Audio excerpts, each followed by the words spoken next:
What's up, everyone? It's Blue Zerker, and I'm coming at you again at night with the pre-bed journaling. I found that this was a decent time that just works well with my day, and I have some time to kind of reflect on what I want to talk about. And even though it's not the most structured thing in the world, it's at least got a little more thought into it than hitting the camera button. I would say that. I've been on my phone dealing with work stuff, and then I got over here and hit record, so some of that time I spent spinning might not, translate into a very coherent 10 minutes. But regardless, we're here and we're chatting. And today I'm feeling a little blue, but nothing too crazy. Work ended up being all right. My biggest frustrations being I'm training a new person, and I have a lot of responsibilities at my job. And so when I'm training, it's also hard because I want to do things right and I want to teach them the right way and how to do things. But I also have these other responsibilities that pull me away. And I'm in the position where the person who's supposed to kind of help me with training doesn't like training and doesn't do it, even though they're like very proficient at their job. So it adds a level of responsibility on me. Now, this is like a shortcoming of this person. There's a lack of personability.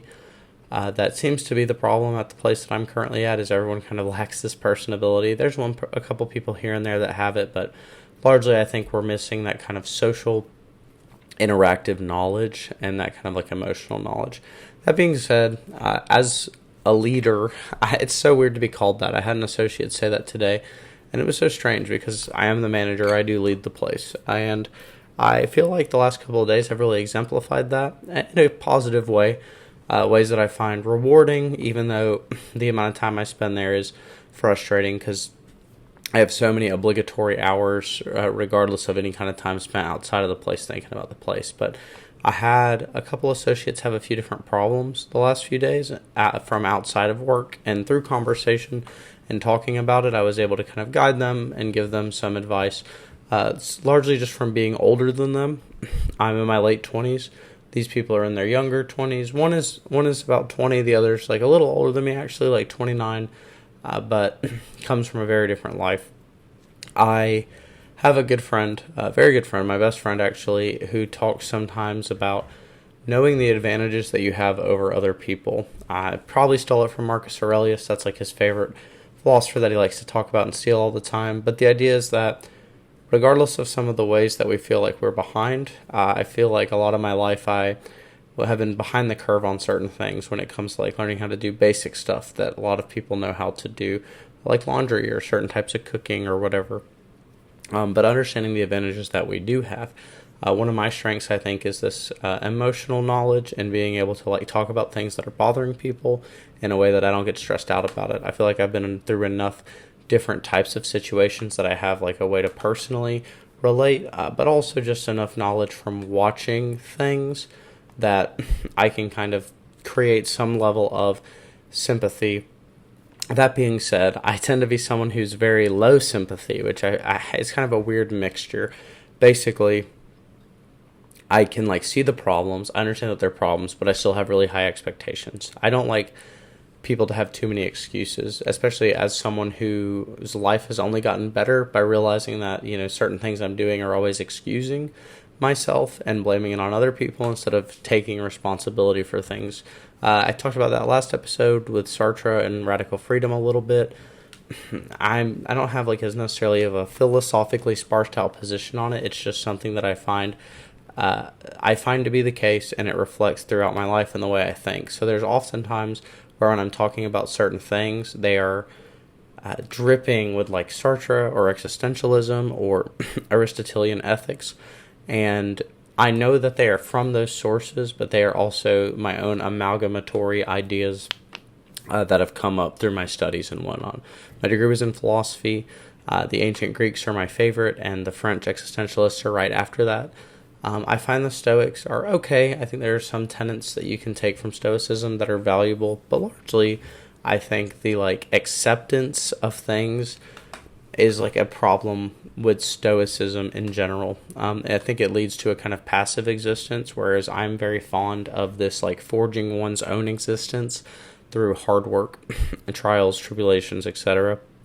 Not that everything you do has to be difficult, but that we do have to at least we have to accept our place in our lives and how we are affecting them.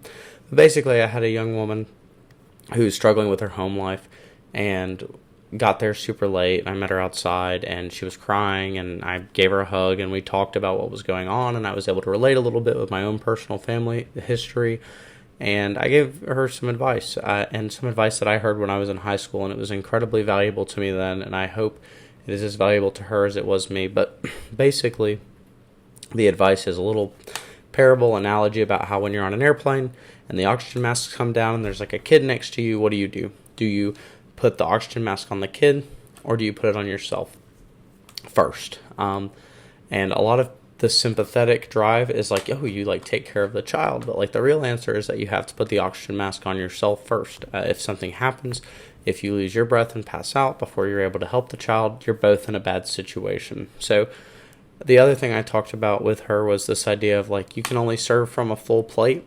You need to make sure that you're good before you can help other people. I struggled a lot as a kid of like wanting to give, even though I didn't have much to give, as far as like, the hungry person gives to someone who is hungry. But I think the full person can give to more people that are hungry more consistently. Like, I do think there's something beautiful in like acknowledging how someone else's struggle might be worse, and so we want to move things. For example, I haven't eaten a meal all day, but this person hasn't eaten a meal in a week. If I sacrifice that meal and give it to them, I am doing them some kind of like greater good. We would appreciate that. Or if someone, even on the reverse, there's a crazy kindness that we seem to recognize, and like if someone hadn't eaten in a week and was given an option to eat food, but they gave it to someone else who had only not eaten for a day, this kind of selflessness that we see. I tend to be someone who's very fond of prioritizing and taking care of oneself. I don't think that dissolves anyone from, generosity or empathy or having this sympathy for other people, but it puts one in a position to help more effectively. Now, that kind of help might not be the priority for the other person. They might feel like, you're being selfish. Regardless, the advice I gave was that you need to take care of you so you can take care of the people around you. But you can't let the people around you keep dragging you down and make it where you're not okay. It's really easy to like keep sacrificing oneself. Let me rephrase that. It's not easy to keep sacrificing oneself, but it is a cycle that one can fall into that isn't created with the same foundation as like someone who is able to take care of themselves. If I'm consistently able to take care of myself and I'm in the position to be generous, then I have a better standing, I have a better center for when something goes wrong, or if I start to have something go on in my life, versus if I have not built that foundation for myself. Because now you're hurting yourself, and the more consistent ways that you're kind of giving yourself up, you are going to lose that ability to give. It's like being in a healthy body. If I'm healthy and strong and I can carry all these groceries for all these people, just for instance, I can do kind of more good. And I don't think it necessarily has to be translated to a super utilitarian good, but I think the acknowledgement that in general, more good of the same kind is better than less good of the same kind. Obviously, the qualification being, would you rather help 100 able-bodied people roll their groceries, to their cart, or like one disabled person, help them, or like a handy capable? I'm not exactly sure what the phrasing would be. Regardless, I don't mean anything by it, but there is a level of you need to have things matching on the same level, but helping one able-bodied person versus another, 50 able-bodied people, right? Despite the specifications of like, well, this person is this and these 50, right? Just of the same kind. But basically, it's just important to take care of oneself. The next advice I gave was to another woman who was very upset. Her husband had something going on, and she made some assumptions about the case, and I told her, you don't know this is the case. You're beating yourself up. You're excited about this wedding rehearsal, and now you're talking about not going so you can deal with this problem. And, my advice was just that you go and talk to your partner and see what's going on. Regardless of how that conversation goes, though, you should go to this wedding rehearsal and have a good time. Don't let whatever is going on elsewhere really take away from something you've been like excited about and enjoyed. I find that often people will like maybe find excuses to not go do something that's less specific to their general time. Like if you have a routine of doing something and something is going to break that routine, oftentimes it feels like a very monumental thing to like break routine and do that thing instead. But when you do the thing, you end up having a good time, and it's very much worth kind of breaking that routine. Not always. It can be frustrating to kind of lose that routine, but we can't let routine be a cycle that keeps preventing us from doing things. For instance, I get tired from work, I go to the gym, I'm tired, and then I'm missing out on spending a lot of time with my friends and stuff because I'm not saying, okay, I'll just deal with it tonight. It breaks my normal routine. I'm going to go spend this evening with them. It's a little bit of a drive, so it's going to be more of a commitment, and then I'm going to get home and shower and go to bed or whatever. Every time I've done it where I do go do the thing instead of the routine, I almost never regret it because it's hard to get myself to like mentally go do it because I have this routine. But breaking it and spending that quality time with the people that are important in my life, obviously, not so much obviously, but will outweigh that kind of breaking of the routine. But anyway, I didn't really mean for this to be a lesson on, morality or just goading myself about how great I am in my advice that I was giving, because there's probably tons of different styles of advice that would have been helpful. But it was just what kind of been on my mind. And while I am frustrated with the job and everything, I do get to have these like positions where I can help people. And that's one of the things I really enjoy is like teaching and helping. So anyway, I've been feeling blue. If you have, I'm sorry, let's work through it or just feel it for a little bit. It's okay.